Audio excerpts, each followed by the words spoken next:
Okay, and we are back. We are today at NDC, and we just had a chat with Meta, and now we have another Googler with us today, and that's Jen. Yep. Hi. So yeah, well, tell a couple of words about yourself, and Sure. I guess what you do and things like that. I guess we can start with this. Sure. So like Mete, I'm a developer advocate in the developer relations group, although I focus more on security and helping people stay safe in the cloud. Oh, that's awesome. That's we need that. We need quite a bit of security as well for the whole thing. So thank you for doing what you do. But you were talking at NDC as well, right? Yes. What was your talk about? So my talk was about what I think is kind of the lowest hanging fruit in security right now, which is the new web authentication standard. And it is a way to use physical devices to do authentication, Right. to do much better than the password. Cool. And Is it those YubiKeys and this kind of stuff, right?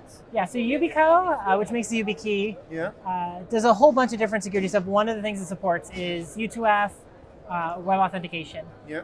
which is great. So they're one of the leaders in the space, but there are other providers too. Right. So okay, and then how does this work? I mean, what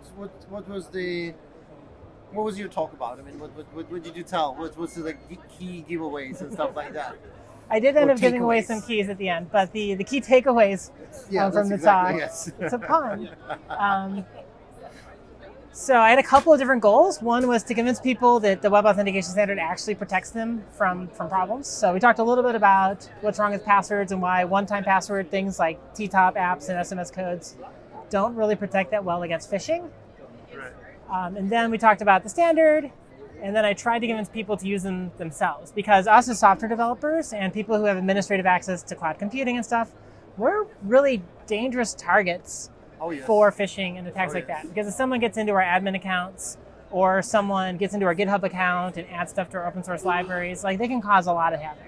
And that happened. I mean, that has happened a few times where people would just inject some kind of libraries and stuff like that, dependencies that were would have some kind of malicious stuff in it, and then things would go south, right? Yeah, fortunately we haven't seen too many supply chain No. attacks on open source libraries yet, but But there was I think wasn't that NPM I think or something like that quite recently where that happened, wasn't it? yeah, I don't know if that was an account takeover that was responsible for that. Yeah, that could be as well. Oh, we have some technical. I think we had We had a robot collision. We had a robot that drove into our camera, I think, but now we're back. Yes, we're back. Fantastic. Yeah, so there are other attacks, and people are doing like SIM takeover attacks and things like that, Yeah, which so are starting to. It's a bit scary, right? Yeah. Then you can do the two-factor authentications. You Yeah, I'm lose control of that and stuff like that, right? Yeah, so I'm trying to convince software developers to get out ahead of it and protect our stuff early. And then hopefully, especially as the libraries mature a little more, I want people to be ready to start implementing it in their own organizations. Right. Because hopefully this will save them a bunch of money they spend dealing with account takeovers. Exactly, right? But that's really cool. So, one or two things that developers should remember. Maybe three things. All good things are three, right? Yeah. Three things. Three things is that us as developers, our security matters, and we're also we should be the one using the most bleeding edge stuff. Right? We should be the ones setting the example for the rest of the users. Also when it comes to security. Yes, also when it comes to security. So we should be adopting it first. That it's pretty easy to use it yourself, and that it's actually not too bad to deploy in your organization right now if that's something you want to deploy. Especially if you're using like Google. Two-factor should be probably a good starting point, right? Yeah, or I might even, depending on your organization and your needs, like if you're an enterprise, I might just skip over requiring two-factor and go straight to web authentication. Right. You'll get a lot more protection. You have to physically distribute keys, but once you get over that challenge, which might be easier in an enterprise, you get a lot more protection. So, just so people know, how does this work? Like, two-factor we know, right? You have this thing, you type in something, you get a code somehow, you code generator or SMS or whatever, Yep. and then you type it in. That's fine. What is web authentication? So what's the difference? Web authentication, instead of having a secret that you type in that gets transmitted in plain text, well, then it ends up being encrypted over HTTPS. But anyway, I digress. What it does is instead of using a shared secret, it uses cryptography. So the server actually creates a challenge that gets sent to your key. You sign it, and you send it back, and then that guarantees, in a very secure way, that you were the one who maintained possession of that key. Right. the whole time. So And it kind of locks to your specific key, right? locks to your specific key. And those keys can either be like a USB dongle, which we've seen with YubiKey, Yes. and Solo Key. Or WebAuthn also supports platform authenticators like the fingerprint reader that's built in, and the secure hardware enclave that's built into your phone or built into your computer. So like on the new MacBook Pros, they have the fingerprint scanner. Yeah. That works with web authentication too. Oh yeah, so you can use that as well. Yeah, that's really nice. Which is going to make rollouts a lot easier to a lot of organizations, especially with so many mobile devices having secure hardware enclaves and biometric authentication. Like we're definitely shaping up for some easier deployments. That's really interesting. But there is another thing, right? Yeah. Because now we talked about web authentication, how it differs from like all the other things we might know. But there is another thing. There is this thing. You're a big fan of security, but you also do a lot of talks on Kubernetes and security and this kind of stuff, right? Can you tell something, a few words, anything about that as well? Sure. So I'm a big fan of defense in depth when people start rolling out, service meshes and things like Kubernetes. Because these tools are really powerful and it makes it easier than ever to kick up a whole bunch of microservices, which is great because it gets rid of a lot of the challenges we had with traditional microservice deployments. It makes it totally possible in environments it wasn't. But these tools are really complex. Yeah. They have a lot of options, and there's a lot of ways to kind of shoot yourself in the foot with anything that complex. So I spend a lot of time trying to guide people to using sensible defaults. And taking advantage of some of the features that have actually been in Kubernetes for a while, like around network policies and other features that help you isolate your loads and defend your software with kind of redundant overlapping security measures. Right.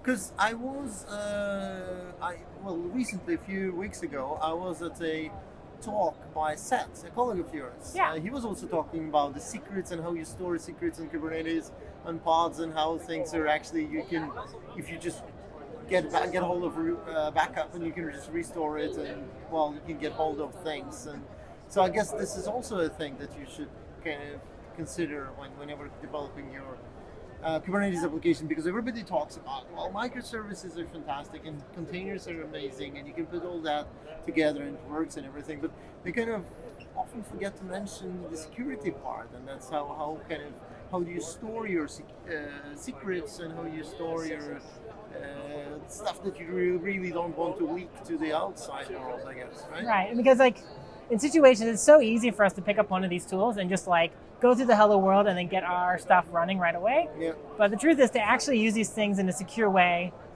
and to make it play well with things like our backup strategies and things like that, we actually have to spend some time hitting the books and understanding how these things actually operate internally. Right. You have to understand how Kubernetes is persisting those secrets and how it's securely sharing them between different surfaces. Right.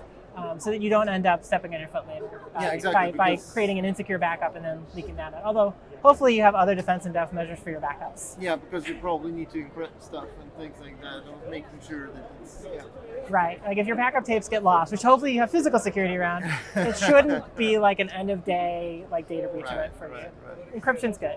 Encryption is good. So, again, when it comes to security on Kubernetes, that side, again, a few key takeaways, what people should think about, what should people where should people start and what should they kind of continue thinking? So, okay, I guess I got to do three again. So the first thing I would do is, before you roll, don't be deceived by how easy it is to get going in dev. Yeah. Spend some time hitting the books, understanding how it's working internally before you go to production, and get a good view of kind of the features that are available to you. Because then what you can do is you can take the processes that you used to use in a traditional environment around network security and that kind of stuff, and you can port a lot of those kind of concepts over in terms of isolating services and that kind of stuff. You're just going to be using a different way of expressing them in a microservices environment. Yes. So you can use a lot of kind of the same old philosophical techniques you used to use, and you can apply them, but they're not always going to work automatically. And the other thing is a lot of the things you used to be able to depend on, like having a physical hardware intrusion detection system, they just don't work in microservices land. And you want to know that ahead of time. Because, if you get a physical IP address and suspicious traffic, by the time you get to that physical machine, that pod may already be gone. And you're not going to be able to correlate that back to code or back to data that might have been compromised. Exactly. So regular forensics, that one might not really work that way anymore. Right. So you're going to have to change your forensic strategy. Yeah. And a great way to verify this is to just do a trial event. So even if you have for compliance reasons, if you have to do a penetration test, or just if you have like a hack week at work, like spend some time doing some adversarial investigations of this. Make sure that your signals actually give you useful information. Is it some kind of like chaos engineering kind of thing, thoughts, way of thinking, or something like that? That's definitely an approach you can take to it. Yeah. Chaos engineering, just like adversarial. The best way to validate your defensive security is to do offensive security. Either, like we're fortunate at Google, we have a big enough team that we have resources internally. Yeah. But even small organizations, there's tons of shops that are out there that'll help you. Because often you Practice have, like in that. big companies, you'd have like different teams, right? So then you have like white box team and black box team and like all those things where they know or don't know how to hack into stuff and try to hack in. Yeah, you get the red team, the blue team, and then the large organizations, there you you get the go. purple team, the mauve There you team, go. the green It's team. All the colors. Take that metaphor and just keep going.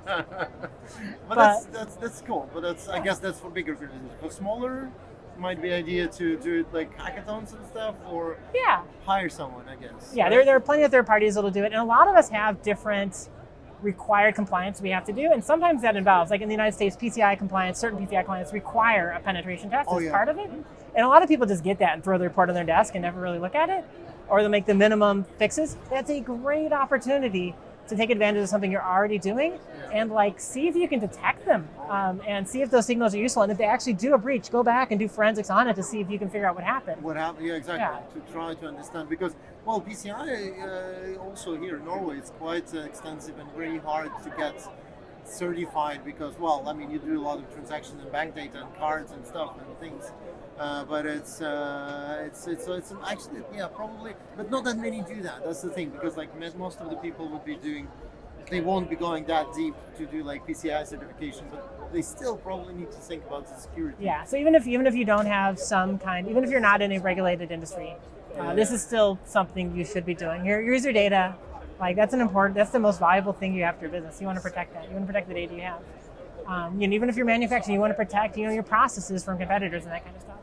So, and adversarial security is a great way to kind of get realistic information about how well you really defend, because you don't really know until you encounter that situation. And Exactly. you'd much rather encounter that during a trial run than a real event.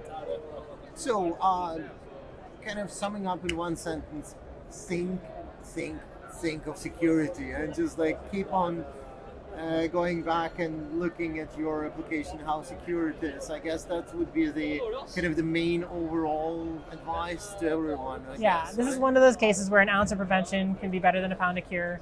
And defense in depth is awesome. It's better to invest in multiple overlapping measures than going really deep in one that you think is cool. Pet solutions can be really bad in security places. People just go around them. Yeah, that's the thing, because the bad thing is to put it on top at the end when you just finished, and then you just put a little thing on top of the that. crunchy shell and perimeter security. That doesn't really work, does those it? techniques don't work anymore. Exactly. I think they might in certain cases if you do an air gag. It's really hard to do perimeter security now. Exactly.